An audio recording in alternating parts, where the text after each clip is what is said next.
Assalamualaikum warahmatullahi wabarakatuh. Perkenalkan, saya Siti Mariam dengan NPM 19 1063 10419 dan saya sedang duduk di bangku kuliah semester 4A dengan jurusan Pendidikan Luar Sekolah di Universitas Singapura Karawang. Baik, sebelumnya kepada yang terhormat Bapak Dr. Dayat Hidayat, SPD MPD selaku dosen pengajar dari mata kuliah Manajemen Pelatihan di semester 4 Pendidikan Luar Sekolah Universitas Singapura Karawang.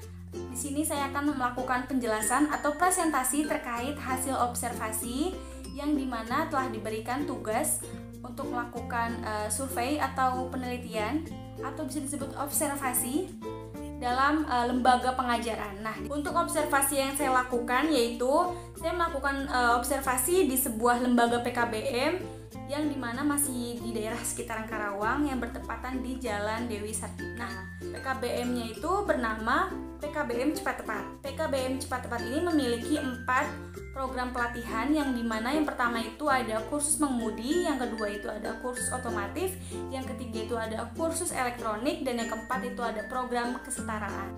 Dari keempat pelatihan atau kursus dari PKBM Cepat Tepat, di sini saya akan mengobservasi atau mengambil sebuah informasi yang sebenar-benarnya terkait tentang pelatihan atau kursus mengemudi. Jadi di sini saya akan mengambil sebuah informasi yang memang lebih mengkhususkan. Baik, langsung aja di sini saya akan menjelaskan atau mempresentasikan hasil observasi yang sudah saya lakukan di lembaga PKBM Cepat Tepat. Tapi sebelumnya saya ingin menunjukkan sebuah foto di samping saya ini menunjukkan bukti kalau saya itu sudah melakukan wawancara atau observasi di lembaga tersebut. Nah, beliau ini merupakan seorang pimpinan di lembaga PKBM Cepat Tepat yang bernama Bapak Didik Hudiana ST. Nah, langsung aja di sini saya pertama ingin menjelaskan poin terkait sejarah dari PKBM Cepat Tepat, yang berdirinya itu seperti apa dan bagaimana. Baik, alhamdulillah di sini saya akan mengulas atau membahas kembali hasil wawancara yang sudah saya lakukan di PKBM Cepat Tepat, dan alhamdulillah sudah tersampaikan dengan jelas atas informasi yang sudah Bapak Didik Hudiana sampaikan selaku pimpinan di PKBM Cepat Tepat. Nah, langsung aja di sini saya akan membahas pertanyaan pertama atau pembahasan pertama, yaitu apa sih perencanaan terkait program pada periode kepengurusan di PKBM Cepat Tepat ini. Dan alhamdulillah program yang sudah direncanakan atau program yang sudah dibuat saat ini sudah tersedia dan sudah ada gitu, sudah bisa dirasakan oleh warga belajar.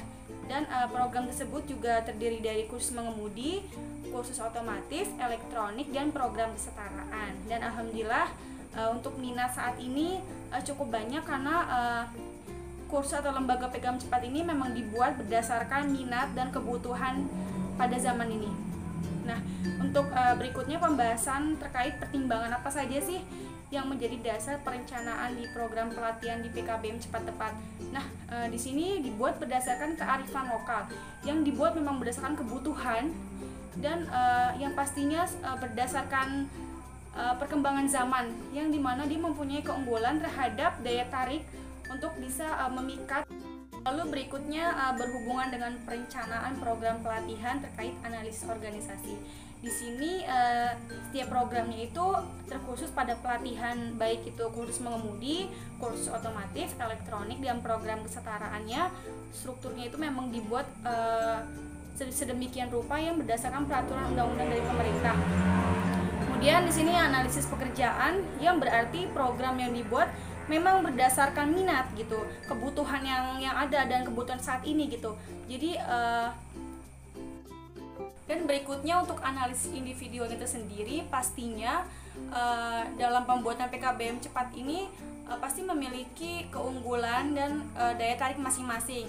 Semisalkan orang tersebut juga yang mengikuti PKBM di Cepat Tepat ini memang memiliki kemampuan atau keahlian masing-masing. Ada yang di bidang kursus mengemudi, ada yang ingin minat di kursus otomotif, ada yang di elektronik, dan ada di PKBM atau program kesetaraan. Nah, di sini berarti dari analisis tersebut memang sudah dibuatinya sudah memang berdasarkan kebutuhan dari masing-masing setiap individu yang memang mempunyai kelebihan atau keahlian atau memang kekurangan atau kelebihan yang memang dia ingin mencoba, dari yang tidak tahu menjadi tahu, dari yang memang tidak mau jadi mau, dan dari yang tidak bisa menjadi bisa.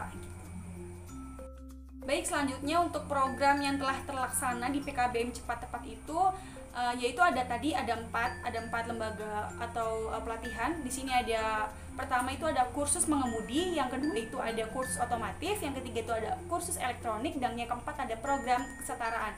Nah, keempat ini memang mencangkup yang memang dibuat berdasarkan kebutuhan atau minat atau yang memang lagi dibutuhkan gitu di era global ini gitu. Jadi memang menurut saya ini sudah sangat tepat, sudah sangat menyesuaikan atau sudah sangat menyempurnakan sebuah pendidikan gitu, dari yang memang kurang menjadi lebih lagi tingkatannya, di atas kurang, sedang, dan memang lebih sudah mencukupi gitu kebutuhan belajarnya. Jadi tidak hanya dia hanya di situ-situ aja, melainkan dia ingin mencoba sesuatu yang baru, yang dari yang mereka tidak bisa menjadi bisa gitu. Selanjutnya untuk program pelatihan apa sajakah yang memang diarahkan untuk peserta didik atau peserta belajar. Nah, di sini yang tadi keempat tersebut, yang tadi ada di mana kursus mengemudi, kursus elektronik, otomotif, dan program kesetaraan. Nah, di sini masing-masing setiap pelatihan itu mempunyai guru atau tutor sebagai pendidik, yang dimana dia lebih membimbing dari yang warga belajar itu tidak tahu menjadi tahu gitu. Jadi memang dilakukan berdasarkan apa yang diminati dari setiap warga belajar, memang membutuhkan dari minat tersebut yang mengikuti pelatihan mengemudi, otomotif, elektronik, dan program kesetaraan.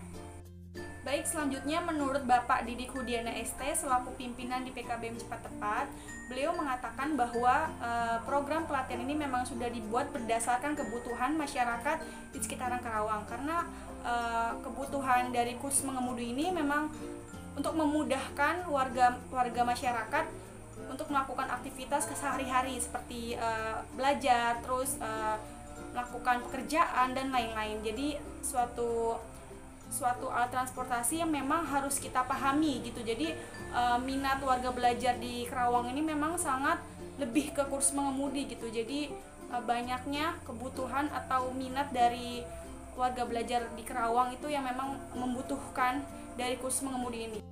Selanjutnya untuk metode-metode pembelajaran yang diterapkan atau digunakan di PKBM Cepat Tepat Karawang, di sini dia tuh lebih ke praktek dan teori gitu. Jadi setelah teori langsung dipraktekkan, karena kursus mengemudi ini memang lebih ke harus dipraktekkan, harus benar-benar digunakan gitu, harus benar-benar dilatih sampai benar-benar bisa. Jadi lebih ke itu sih, lebih ke praktek. Nah, di sini memang metode pembelajaran itu dia lebih ke standar kompetensi nasional sih, atau metodologi juga bisa. Selanjutnya bagaimana dengan minat serta pelatihan terhadap program pelatihan yang ada di PKBM Cepat Tepat ini.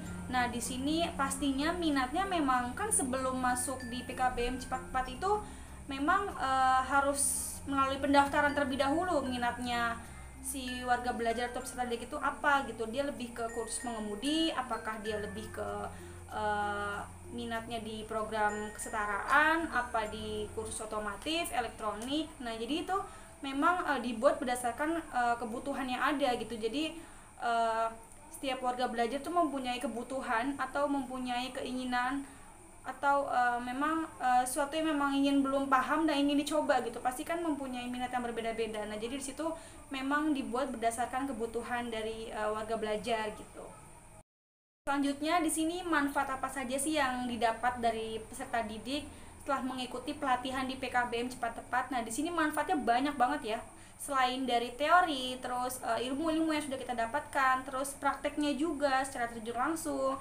Nah, di sini peserta didik juga mendapatkan reward atau suatu penghargaan yang memang sudah dicapai gitu selama mengikuti pelatihan di PKBM Cepat tersebut. Nah, jadi mereka juga mempunyai motivasi tersendiri dari yang memang minatnya itu ingin apa, terus tujuannya pengen apa, dan alhamdulillah bisa mewujudkan gitu keinginannya dia, dari yang memang tidak bisa menjadi bisa, dari yang tidak tahu menjadi tahu. Itu manfaat dari mengikuti pelatihan di PKBM Cepat Tepat. Jadi dia bisa mengemudi dengan baik, dia bisa tahu trik-trik mengemudi gimana sih cara yang benarnya, cara yang simpelnya. Karena kurs mengemudi di PKBM Cepat ini dia lebih ke sistem manual ya, karena lebih ke secara langsung yang memang benar-benar bisa diikuti, bisa diterapkan oleh peserta didik atau warga belajar. Selanjutnya untuk dampak dari pelatihan, apakah terlihat jelas? Di sini dampaknya itu sangat berpengaruh ya. Jadi dampaknya itu ada dua, yang dimana ada dampak positif dan dampak negatif.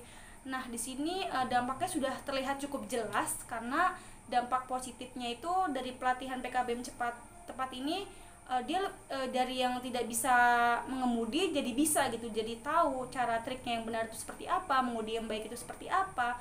Cuman di sini dampak negatifnya itu yaitu karena musibah itu kita kan nggak ada yang tahu, jadi terkadang memang ada aja kendala yang memang terjadi saat melakukan kursus mengemudi gitu. Selanjutnya di sini apakah program pelatihan di PKBM Cepat ini sudah terlaksana dan alasannya kenapa? Nah di sini menurut Bapak Didik Hudiana ST, di sini alhamdulillah sudah terlaksana. Apalagi di PKBM Cepat ini memiliki 4 lembaga kursus ya, yang dimana ada PKBM program kesetaraan, kursus mengemudi, kursus elektronik, dan otomotif. Nah di sini memang sudah terlaksana, dan lebih ke konsepnya itu memang berdasarkan atau dibuat berdasarkan undang-undang yang ada, dibuat berdasarkan standar kompetensi nasional dan metodologi dan lain-lainnya. Nah, terus di sini apa saja sih faktor-faktor yang mendukung dalam pelaksanaan pelatihan? Yaitu kayak prasarana yang memang sudah memadai, terus kebutuhan yang memang kebutuhan seperti mengemudi itu sudah cukup, terus kebutuhan belajar juga cukup untuk diakses, terus kemudian peralatan yang memang sudah cukup untuk dilakukan beberapa praktek-praktek gitu. Jadi faktornya ini alhamdulillah sudah mendukung gitu dalam pelatihan di PKBM Cepat Tepat ini. Kemudian apa saja sih faktor-faktor penghambat? Nah, faktor-faktor penghambatnya ini itu pertama dari diri pribadi atau diri sendiri yang memang mempunyai masalah yang memang nggak bisa ikut hadir gitu, nggak bisa ikut hadir untuk melakukan kegiatan. Kemudian ada faktor dari seorang tutor atau pendidik yang memang berhalangan hadir gitu. Kemudian apalagi kondisi seperti ini yang dimana kita lebih ke teorinya itu lebih ke online, memang lebih sulit untuk memahami secara langsung daripada online gitu. Jadi memang sangat sulit sih ya, jadi lebih mudah secara langsung daripada online, karena kondisi kayak gini memang sangat rentan sih. Jadi harus lebih benar-benar kitanya sebagai pendidik itu harus bisa benar-benar bikin suatu konsepan yang memang benar-benar tersampaikan dengan baik, sehingga warga belajar atau peserta didik itu benar-benar paham gitu teorinya apa, maksudnya apa, tujuannya apa, jadi bisa menerapkannya dengan baik. Selanjutnya saya telah melakukan wawancara terhadap peserta didik dari salah satu pelatihan di PKBM Cepat Tepat, yaitu kursus mengemudi. Di sini saya akan menyimpulkan hasil wawancaranya, yaitu beliau mengatakan bahwa minatnya itu memang sudah sangat tercukupi, karena beliau juga mempunyai kebutuhan yang memang dia tuh pengen bisa gitu. Jadi ingin melakukan sesuatu hal yang baru dan ingin mencoba sesuatu yang memang untuk dibutuhkan di suatu saat nanti gitu. Karena kursus mengemudi ini memang sangat dibutuhkan saat kita melakukan aktivitas sehari-hari, itu sangat diperlukan sekali. Jadi lebih memudahkan kita untuk melakukan kegiatan gitu. Kemudian bagaimana sih minat atau metode-metode apa saja yang digunakan? Nah, metode pembelajarnya itu digunakan ya tadi kayak presentasi, terus lebih ke praktek, terus teori gitu. Terus manfaat apa saja yang Anda peroleh, dan yang dia peroleh itu memang yang tadinya dari yang tidak tahu menjadi tahu, terus lebih ke mendapat suatu penghargaan atau reward gitu. Terus jadi dia yang tadinya tidak bisa menjadi bisa gitu. Terus apakah pengetahuan yang Anda peroleh melalui pelatihan benar-benar diterapkan? Nah, di sini pastinya diterapkan, karena kursus mengemudi ini dia lebih ke praktek. Karena kalau tidak praktek ini akan menyulitkan. Jadi kayak percuma aja gitu. kita mengikuti kursus tapi nggak ada suatu langkah atau kegiatan yang benar-benar langsung untuk bisa diterapkan gitu. Jadi perlunya gitu, jadi penting banget sih untuk terjun secara langsung atau sebuah praktek gitu.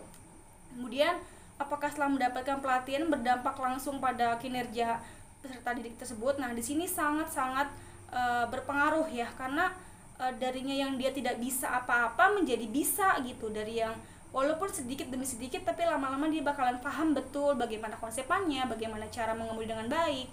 Terus faktor-faktor yang mendukung di sini ada banyak faktornya, seperti kayak prasarana yang memang sudah cukup memadai dan lain-lain. Terus faktor yang menghambat itu ya seperti tadi, karena memang masalah faktor lingkungan ya, apalagi faktor dari individu itu sendiri, apalagi memang kondisi saat ini yang memang sangat sulit untuk bisa melakukan pembelajaran secara kondusif atau secara aktif ya. Jadi lebih ke pasif sih kalau online itu, jadi lebih ke itu sih faktor penghambatnya. Oke, baik, sekian presentasi atau pembahasan yang sudah saya jelaskan pada hari ini. Semoga dapat kita jadikan suatu manfaat atau pembelajaran yang baik untuk kedepannya. Kurang lebihnya mohon maaf. Saya Siti Mariam, pamit undur diri. Wassalamualaikum warahmatullahi wabarakatuh.